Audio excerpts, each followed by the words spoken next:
O Irão diz que não faz sentido nesta fase continuar as conversações com os Estados Unidos sobre o programa nuclear. A próxima reunião estava marcada para amanhã em Muscat. O Ministério dos Negócios Estrangeiros iraniano diz que enquanto Israel continuar a atacar o país, não faz sentido dialogar com o principal apoiante e cúmplice. A reunião marcada para amanhã foi cancelada esta tarde.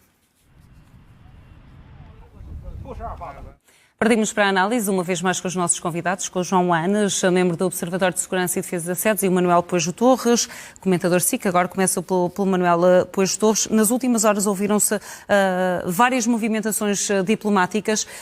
Soube-se que houve telefonema entre Vladimir Putin e Donald Trump durante 50 minutos ao telefone, que falaram não só sobre a Ucrânia, mas também sobre a situação no Médio Oriente. Mas houve também movimentações por parte do presidente da Turquia, que falou com o homólogo iraniano, que vem aqui, sem surpresa, salvaguardar a posição do Irão, mas também Pequim se movimentou nas últimas 2 horas e diz que apoia o Irão na defesa dos seus direitos legítimos. Estamos aqui perante o eclodir de uma situação ainda mais grave do que aquela que temos vindo a assistir nas últimas 48 horas quase. Depois da instabilidade interna dos Estados Unidos, passamos para a instabilidade geopolítica causada precisamente por uma falta de liderança americana.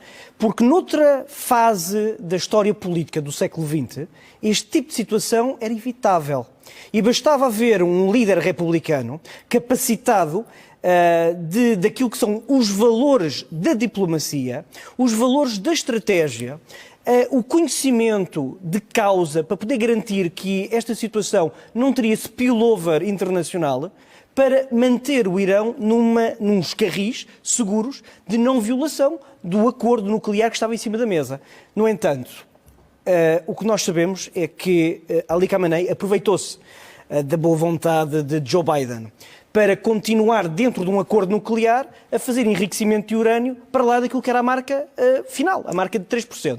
E, portanto, agora o que temos é uma situação de grande convulsão internacional, onde os aliados de Israel estão ao lado de Israel, os aliados do Irão começam agora a organizar-se, num sentido de garantir que estes ataques ficam por aqui. Vejamos quem é que perde e o que é que se perde com a dissolução política, a hipotética dissolução política do Irão.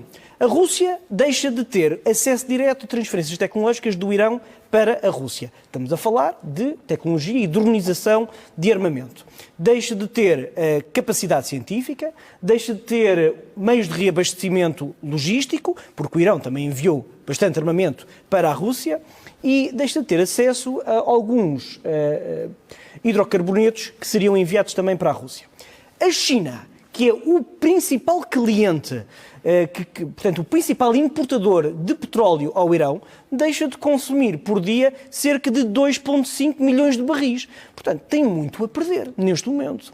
Entretanto, no meio disto tudo, temos um Irão que está militarmente condicionado, politicamente parece que está a entrar em colapso, existem pessoas nos telhados dos prédios em Teherão a pedir a morte ao ditador, foram essas as palavras de ordem ontem à noite, de acordo com aquilo que os mídias iranianos, os mais livres, pelo menos os mais progressistas, que não estão alinhados com o governo, era isso que descreviam.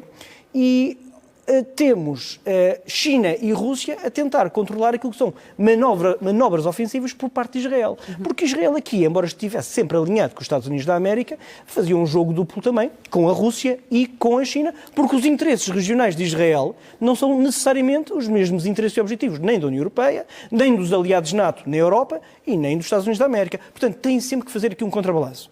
Mas, neste momento, temos que tentar compreender que a dinâmica internacional é independente, não vai arrastar necessariamente o mundo para uma terceira guerra mundial. Agora, esta terceira guerra mundial, que hipoteticamente falamos constantemente aqui nestas mesas de debate, está a acontecer, mas de forma descentralizada, com pequenos focos. Focos esses, há uns mais fortes do que outros, e neste momento os 2 maiores focos é a guerra. Manuel, deixe-me aproveitar essa deixa até para dar uma notícia de última hora, porque já foi confirmada a morte do conselheiro de topo do Ayatollah, ele que tinha ficado ferido nos ataques de ontem, já foi confirmada a sua morte, pelo menos é a notícia que está a ser avançada pelos meios de comunicação iranianos. E aproveito também para passar para o João Anes, porque já hoje, esta tarde, Israel tinha confirmado a morte de pelo menos 20 comandantes de topo iranianos, E, se olharmos para o último ano, toda a gente se recorda da resposta do Irão sempre que atingiram os comandantes de topo do seu país. Portanto, o que esperar perante esta situação? O que esperar é a continuação dos bombardeamentos de parte a parte, a continuação das ações encobertas por parte das forças especiais de Israel que estão no terreno e, embora algumas, já haja notícias que algumas tenham sido exfiltradas, não podemos ser ingênuos e achar que não continuam no terreno e a atuar. Convém sempre lembrar uma célebre entrevista de um ex-presidente do Irão, Ahmadinejad, que referia uma vez ter criado uma unidade para tentar expurgar a influência da Mossad nas forças e serviços de segurança iranianos, e dos 20 elementos dessa unidade de elite, os 20 vieram a ser conhecidos por serem agentes da Mossad. E, portanto, nós temos que compreender que não vai ser possível ao Irão livrar-se dessa capacidade de recolha e produção de informações, e desse ponto de vista terá que ser capaz, terá que ter isso em conta no seu cálculo estratégico. Eu acho que neste momento vão continuar a haver bombardeamentos de parte a parte, a situação pode prolongar-se. Mais longe de uma terceira guerra mundial. O João dizia, o Manuel dizia que não. A partir do momento... Eu dizia que já estivemos mais longe. Já estivemos mais longe. Hoje, infelizmente, estamos mais perto. Eu hoje por acaso trazia aqui um livro do Islã e o Fundamentalismo Islâmico, da professora Teresa Almeida e Silva, porque é uma das ótimas fontes que temos de autores portugueses para explicar aos nossos ouvintes e telespectadores um pouco mais sobre os fundamentos da Revolução Islâmica do Irão, e uma das fontes deste conflito vem justamente pela tentativa deste Estado Islâmico, desde 1979, de exportar essa revolução primeiro para o Iraque, depois para o Líbano, etc. Mas essa pergunta leva-me a ir buscar António Sousa Lara nos seus livros e da doutrina sobre a subversão. E nós estamos num ambiente de policrise já há mais de 2 anos, o que significa que são diversas crises que vão eclodindo, parecem não estar diretamente relacionadas, mas todos os atores são mais ou menos os mesmos, e vamos acrescentando em termos regionais um ou outro, mas a verdade é que o que nós temos neste momento é a criação de blocos que ainda não estão absolutamente, blocos geopolíticos, que não estão ainda absolutamente alinhados, mas que estão em consolidação, e esses blocos geopolíticos pretendem lutar sobre 3 coisas em fundo. Eu agora vou sobressimplificar e ser super criticado por isso, mas vou fazê-lo. Estamos na fase final. Vão organizar-se para tentar fazer 3 coisas. Primeiro, controlar os pontos de concentração estratégica, nomeadamente, por exemplo, para ser mais fácil para qualquer espectador compreender, pontos, por exemplo, muito importantes para a navegação marítima, e ali temos, junto ao Irão, o Estreito de Hormuz, por onde passa 25% do comércio de petróleo mundial. O Irão disse que ia fechar hoje. Sim. Que é grave. Era outra Sim, das já ontem aludia, fizemos aqui um vídeo e eu aludia justamente a que essa poderia ser uma das movimentações que o Irão iria fazer. Mas também pode ser uma das ameaças, ditas hoje já, efetivamente, uma das ameaças que poderá, de alguma forma, mobilizar os líderes mundiais a intervirem e a tentarem mudar esta situação. Sim, se o Irão fizer isso, vai estar numa situação absolutamente desesperada, porque também colapsa a sua própria economia ao fazê-lo. Portanto, é uma medida que é impossível de fazer sem haver danos enormes para si próprio. Ainda há pouco o Manuel bem falava da importância que economicamente a venda de petróleo e gás natural por parte do Irão à China tem, não só para a China, porque os descontos são enormes, mas para o próprio Irão, que assim vende e obtém receitas, e portanto é uma dessas medidas que é impossível não ter danos para si próprio. E a volatilidade dos mercados internacionais, mas que afeta toda a gente. A pergunta que me colocou, e isto é que parece ser importante, nós temos pedra de toque, porque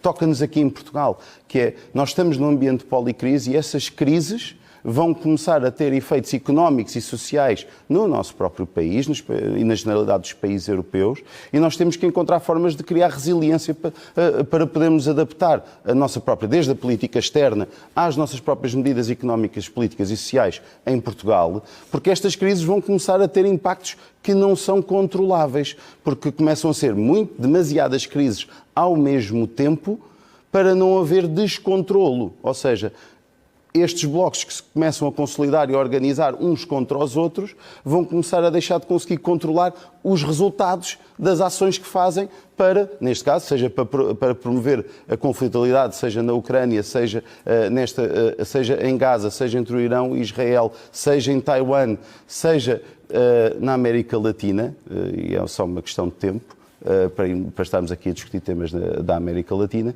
e, portanto, é isto que nós temos que ter em conta. Terminar. É o que é que nós estamos dispostos a fazer antes que já não tínhamos tempo para nos prepararmos, para dotarmos Portugal também da capacidade de resiliência que para a necessita. última intervenção. Um minuto é pouco, porque há muita coisa para dizer. Haverá mais dias. Certamente, e estamos habituados a falar destas matérias. Mas há aqui uma coisa importante. E pegando naquilo que o João acabou de dizer, que é muito importante. As sociedades europeias e os diferentes países europeus não estão preparados do ponto de vista da sociedade e da proteção civil e num enquadramento de defesa total para lidarem com aquilo que são as ameaças multiespectro.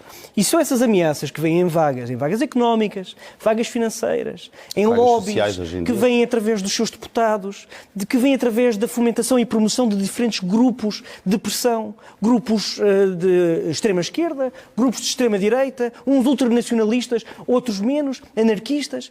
E é essas ameaças que acabam por destruir o tecido sociopolítico das diferentes nações, que através dos diferentes conflitos na Europa, no Médio Oriente, no interior dos Estados Unidos da América e na Ásia, que acabam por corromper o próprio regime democrático. Quem estudou bem isto foram pequenas nações no Indo-Pacífico, que, isoladas do mundo durante a Guerra Fria, tiveram que desenvolver sistemas de preparação civil para que cada cidadão de uma república tivesse uma missão a cumprir, em paz, em guerra, em regimes mornos, em situações em que não havia aliados, em que eram verdadeiras ilhas isoladas do mundo, mas controladas, João, só para terminar, desculpa, controladas ou rodeadas por grandes tubarões. China, União Soviética, Estados Unidos da América. E como é que estas nações se preparavam?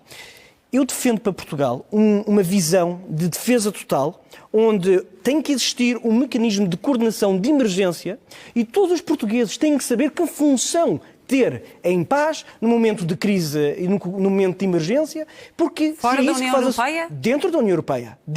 Mas uma estratégia isolada... Não podemos ficar à espera da máquina burocrática da União Europeia. Temos que fazer o nosso trabalho. Fazer aquilo que é a defesa da soberania portuguesa. Porque foi isso que fez a Suíça. É isso que faz a Suécia e a Noruega e a Dinamarca. E, portanto, isto, mais tarde ou mais cedo, numa lógica de sermos económicos e sustentáveis com as nossas estratégias de segurança e defesa, é para aí que vamos ter que caminhar. Estou inteiramente de acordo contigo. Se teve sucesso na Suíça, João, vai ter sucesso em Portugal. E é por aí que nós temos que pegar mais tarde ou mais cedo. Isto não é uma questão de estratégia. Isto é uma questão de raciocínio, de lógica, de compreender que se nós não temos as capacidades de defesa, como tem os Estados Unidos da América, ou a Itália, ou a França, ou a Alemanha, à nossa escala, somos obrigados a dar o próximo passo. E o próximo passo é preparar Manuel a sociedade portuguesa. João Anes, obrigada pela vossa análise. Uma boa tarde para ambos. Nós fazemos aqui uma curta pausa neste ciclo.